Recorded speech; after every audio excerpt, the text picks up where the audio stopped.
കേറി വാ. ഇന്ന് ക്ലാസ് ഇല്ലേ? ഇല്ലല്ലോ, ഞാൻ ചേച്ചിയെ കാണാനായിട്ട് തന്നെ വന്നതല്ലേ. മൂത്ത ചേച്ചി കെട്ടിച്ചുവിട്ടൂന്ന് വെച്ച് കാര്യങ്ങൾ ഒന്ന് അന്വേഷിക്കാതിരിക്കാൻ പറ്റുമോ? പറ്റില്ല പറ്റില്ല. അളിയൻസ് ഇല്ലേ? ജോലിക്ക് പോയല്ലോ. ഓ, അളിയനായതുകൊണ്ട് പറയല്ല, പ്രസാദ് എന്നെ എനിക്ക് വലിയ ഇഷ്ടാ. പുള്ളിയെ കാണുമ്പോഴാ ഡിസിപ്ലിൻ എന്ന വാക്കിന്റെ അർത്ഥം എനിക്ക് ഓർമ്മ വരുന്നത്. വാ, അകത്തേക്ക് വാ.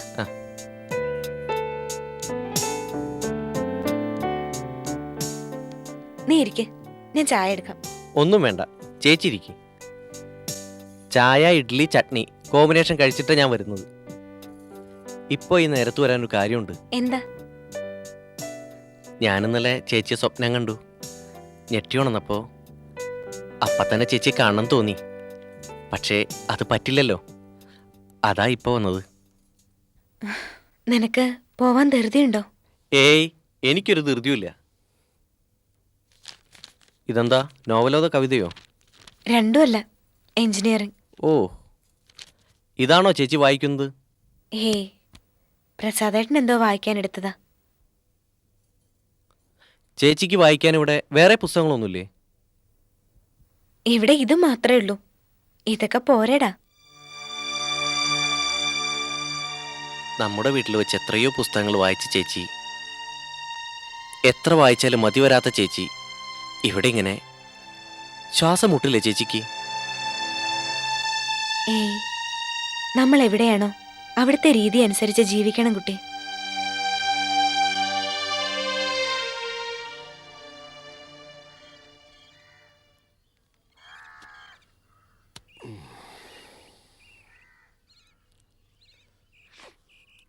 ഈ ബാബു എവിടെ പോയി? സുമിത്രേച്ചിയെ കാണണമെന്ന് പറഞ്ഞിറങ്ങിയതാ. ഓ, അത് ശരി, അതാ കാര്യം. കുറെ നാൾ കൂടി ചേച്ചിയെ കാണുകയല്ലേ, ഒരുപാട് വിശേഷങ്ങൾ പറയാനുണ്ടാവും. അതോ ഇനി അവിടുന്ന് വേറെ വല്ലയിടം പോയോ എന്തോ? സാധ്യതയില്ലാതില്ല, അദ്ദേഹത്തിന് കുറേ ഫ്രണ്ട്സ് ഉള്ളതല്ലേ. അവരെന്താ ഇങ്ങോട്ടൊന്നും വരാത്തത്? ആര്? ബാബുവിന്റെ ഫ്രണ്ട്സോ? ഞാൻ സുമിത്രയുടെയും പ്രസാദിന്റെയും കാര്യമാ പറഞ്ഞത്. ദിവസം എത്രയായി അവളെ ഒന്ന് കണ്ടിട്ട്. പ്രസാദിന്റെ ജോലി തിരക്കിനെ പറ്റി ഞാൻ നിന്നോട് പറഞ്ഞിട്ടില്ലേ? ഉത്തരവാദിത്വമുള്ള ഒരു ഉദ്യോഗസ്ഥനായ അയാൾ എപ്പോഴും ഇങ്ങോട്ട് ഓടി വരാനൊന്നും അയാൾക്ക് പറ്റിയെന്ന് വരില്ല. എത്ര തിരക്കുള്ളവർക്കും ഞായറാഴ്ച ഒഴിവുണ്ടാവില്ലേ? ഞായറാഴ്ചയും ജോലി എടുക്കുന്ന ഉദ്യോഗസ്ഥരുണ്ട്. പ്രസാദും ആ മാതിരിയാവാം. അങ്ങനെ ഒരു ജോലിയുണ്ടോ? ഈ സിറ്റിയിലെ അറിയപ്പെടുന്ന ഒരു എഞ്ചിനീയറും ആർക്കിടെക്റ്റും ആ പ്രസാദ്. തിരക്കുണ്ടാവും. എങ്കിൽ സുമിത്രയ്ക്ക് വരാലോ. പ്രസാദിനെ കൂടാതെയോ? ഏയ്, അത് ശരിയല്ല. ഭാഗ്യലക്ഷ്മി, നീ ഒരു കാര്യം മനസ്സിലാക്കണം. പ്രസാദ് വളരെ അണ്ടർസ്റ്റാൻഡിംഗ് ആണ്, വളരെ ചിട്ടയോടെ ജീവിക്കുന്ന ആളുമാണ്. അത്തരം ആൾക്കാർക്ക് ചുമ്മാ ചിരിതിരിയാൻ താല്പര്യം ഉണ്ടാവില്ല. സ്വന്തം വീട്ടിൽ വരുന്നത്, അമ്മയെ അച്ഛനെ സഹോദരങ്ങളെ ഒക്കെ കാണാൻ വരുന്നത് ചുറ്റിത്തിരിയല എന്നല്ല പറഞ്ഞത്. അതെ, നമ്മൾ എന്തിനാ ഈ കാര്യമില്ലാത്ത കാര്യത്തിന്റെ പേരിൽ തർക്കം? അമ്മേ. ആ, ധാളത്തി വിശേഷങ്ങൾ ചോദിച്ചറിഞ്ഞു. നീ എവിടെയായിരുന്നു ഇതുവരെ? അവിടെ തന്നെ. എന്താ അമ്മേ? വേറെ എങ്ങും പോയില്ലേ? വേറെ എവിടെ പോവാനാ അച്ഛാ? ഞങ്ങൾ 3 പേരും കൂടി വർത്താനം പറഞ്ഞിരിക്കുകയായിരുന്നു. ഞാൻ, സുമിത്ര ചേച്ചി, പിന്നെ പ്രസാദേട്ടൻ്റെ അമ്മ. എന്ത് നല്ല രസമായിരുന്നു അമ്മയുടെ സംസാരം കേൾക്കാൻ. പുരാണം മുഴുവൻ കലക്കി കുടിച്ചിരിക്കുക. സുമിത്ര എന്തു പറയുന്നടാ? നന്നായിരിക്കുന്നു. നന്നായിരിക്കുന്നു, സുഖമായിരിക്കുന്നു എന്നൊക്കെ വേണമെങ്കിൽ ഞാൻ പറയാം.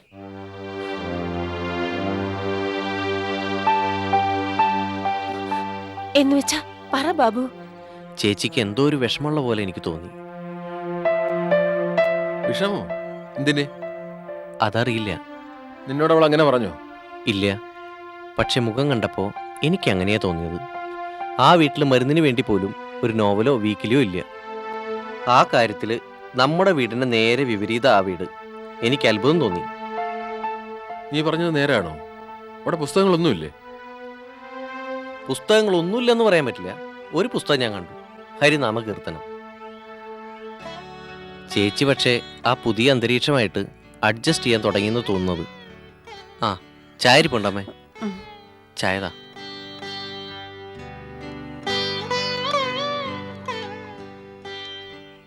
ഏയ്, ഒക്കെ അവന്റെ തോന്നലാ. അമ്മേ വന്നേ.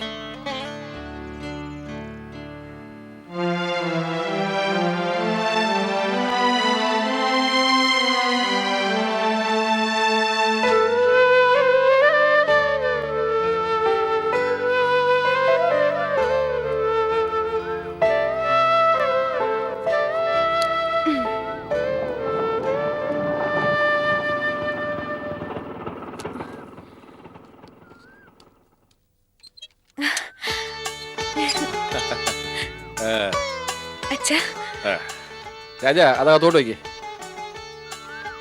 എന്താ അച്ഛാ ഇത്? അത് വളരെ വിലപിടിപ്പുള്ള ഒരു സമ്മാനം. അല്ല, ആരാ ഇത്? വലിയ പൊതിക്കെട്ടൊക്കെ ആയിട്ട്. അതെ, ഇവക്ക് വായിക്കാൻ കുറച്ച് പുസ്തകങ്ങളാ. നന്നായി. ഇവിടെ ഇതില്ലാത്തതിൽ മോൾക്ക് വലിയ വീർപ്പൂട്ടലായിരുന്നു. വരൂ, അകത്തോട്ടിരിക്കാം. ഓ.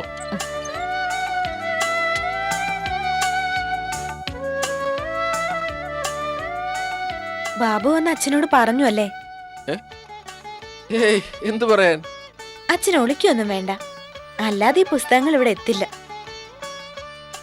ശരിയാ മോളെ, അവൻ പറഞ്ഞിട്ട് തന്നെയാ അച്ഛനിത് കൊണ്ടുവന്നത്. പിന്നെ ഞാനിത് കൊണ്ടുവന്നതിൽ തെറ്റിദ്ധാരണയൊന്നും ഉണ്ടാവരുത് കേട്ടോ. ഒരിക്കലും ഇല്ല. സത്യത്തിൽ എനിക്കിപ്പോ മനസ്സിന് എന്ത് ആശ്വാസമായെന്നോ. പിന്നെ പ്രസാദിന്റെ കാര്യമാണെങ്കിൽ കുഞ്ഞു പ്രായം തൊട്ടേ അവന്റെ അച്ഛൻ അങ്ങനെയാണ് ശീലിപ്പിച്ചിരിക്കുന്നത്. പഠിക്കാനുള്ള ബുക്ക് മാത്രമേ വായിക്കാവൂന്ന്. അല്ലാത്ത പുസ്തകങ്ങളോട് അങ്ങനെയാ അവൻ അകൽച്ചയുണ്ടായത്. അല്ലാതെ മനഃപൂർവ്വം അല്ല. അതിലെന്താ സുഭദ്രാമേ, സർവ്വ ആളുകൾക്കും സാഹിത്യത്തിൽ താല്പര്യമുണ്ടാവണം എന്ന് നിർബന്ധം പിടിക്കുന്നതിൽ വല്ല അർത്ഥവും ഉണ്ടോ? പ്രസാദിന്റെ ഫീൽഡിൽ അയാൾ സമർത്ഥനല്ലേ, അത് മതി. ഇപ്പോ എഞ്ചിനീയറിംഗിന്റെ ABCD എനിക്കോ എവൾക്കോ അറിയാമോ? ഇല്ല. അപ്പൊ അതാ കാര്യം.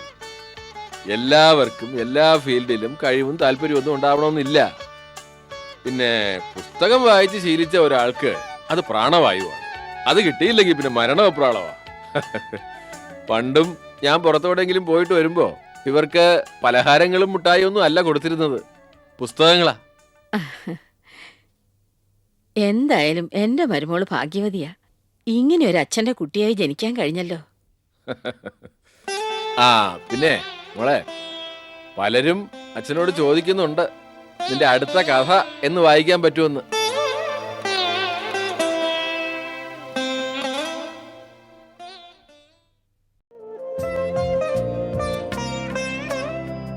ഒരു മൂടൽ